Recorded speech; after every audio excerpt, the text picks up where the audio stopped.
Hi, Democrats. Today is Monday, July 17th, and it's time for the Chair's Daily Live. Happy Monday.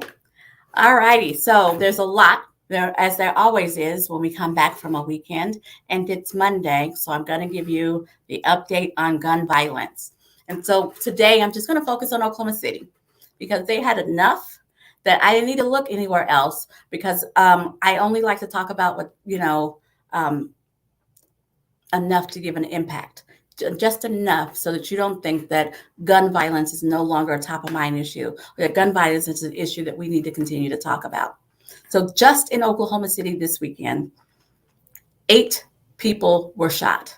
Just in this weekend, and none of those were in mass shooters. Those were all one offs. There were 8 people shot in Oklahoma City this weekend, including a father who accidentally shot his son. 8 people were shot just in Oklahoma City. That's not the whole state, just in Oklahoma City. So for the people who say, why do you keep talking about gun violence and why are you making it a big deal and are you exaggerating it? I say 8 people shot in one town in one weekend means that we need to keep talking about it and that we're not focusing on it enough.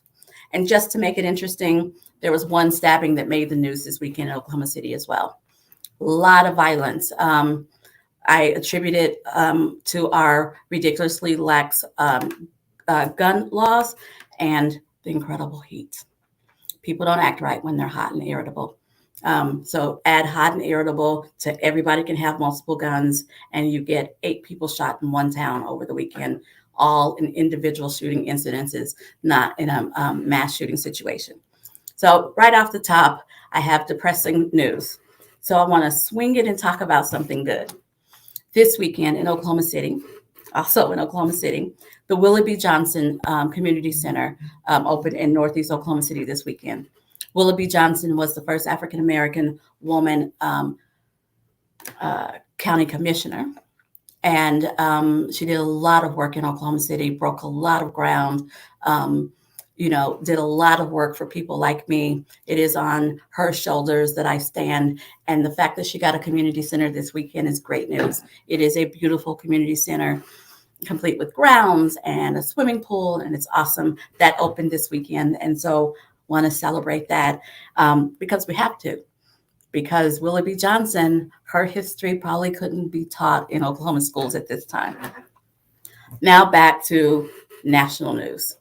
This weekend, CNBC released their list of the worst 10 cities to live in the United States. The worst 10 cities to live in the United States. And so number 50 is Texas. Texas is the worst state, according to CNBC.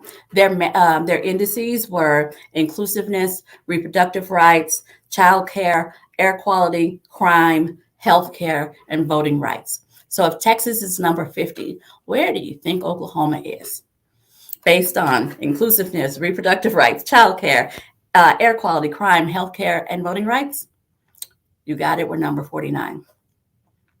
We're number 49 in ranking order of best states to live in. We're number 2, if you want to say we're in the top 10 of worst, but we're number 49 in states to live in. Our strength is our air quality. Okay, I'll take it. But our weaknesses, according to this poll and this data, are reproductive rights. Shock. We're following a law from 1910. Healthcare. Oklahoma has the second highest rate of drug abuse in the nation. And we have the second highest population of uninsured adults in the nation. And so reproductive rights, healthcare, and voting rights. I don't even have to tell you all the problems we have with voting rights in our state. So there we are, number 49 in states to live in. I live here on purpose.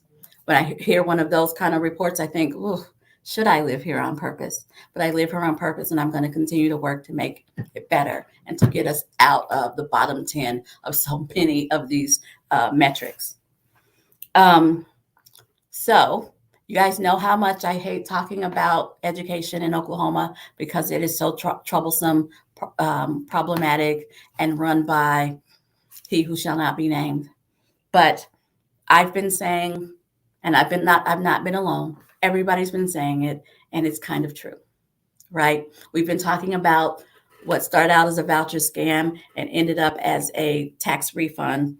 I've been saying that this is only for people who can already afford to send their kids to private schools. This is only for people who can already afford to send their kids to private schools. That's why it's a tax credit. You got to pay everything up front.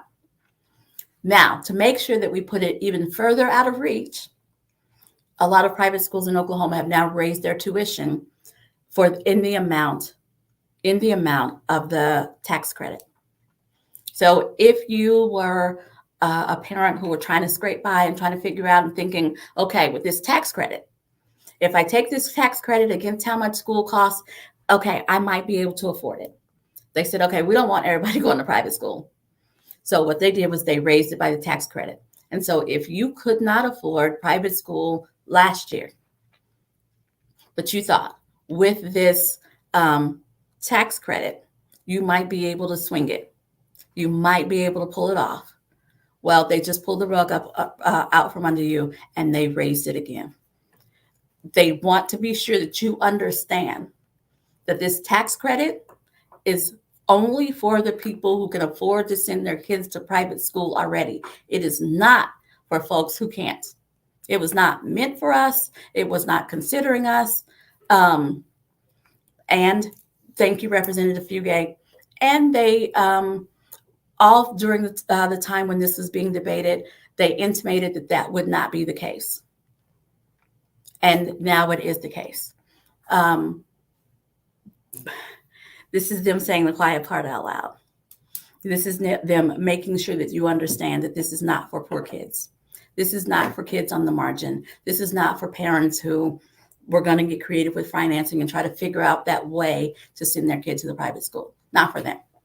It's for the people who can already afford it. This is just another benefit for the haves. It's another tax credit for the haves. And because, that's who we give all the tax credits for. And we want to make sure that we continue to, and we're looking for new ways to help the haves out. I want to end today on good news. Talking about the tax credits, talking about the gun violence, talking about us being number 50 in places to live. I want to end on good news. And so the good news that I picked to end on today is about Representative Melissa Provenzano out of Tulsa, House District 79. She was awarded the Henry Toll Fellowship, which is given out by the Council on State Governments of Excellence. I love it when our representatives are recognized outside of the state.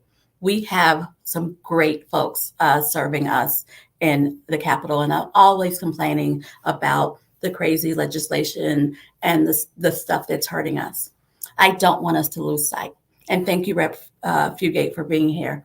I don't want us to lose sight that we do have people at the Capitol who are fighting the good fight, who are fighting hard for our rights, who are shining stars that even people outside of our state can see. And so we need to take the time. Thank you, Representative Provenzano. Congratulations, Representative Provenzano. But I want to give flowers to all of our Democratic representatives and state senators. Thank you for the hard work that you do. Thank you for being there for us. And we're going to continue to work to make you not so lonely. We want to send more folks to the State House and more folks to the State Senate so the fight isn't as hard. Thank you so very much for joining me today. I will be back here tomorrow at 4:15, but in the meantime, join Scott Hamilton on the Hamilton Report this evening at 6:30, where he will be joined by Representative Jacob Rosecrans out of Norman to talk about the state of education in Oklahoma. See you tomorrow at 4:15.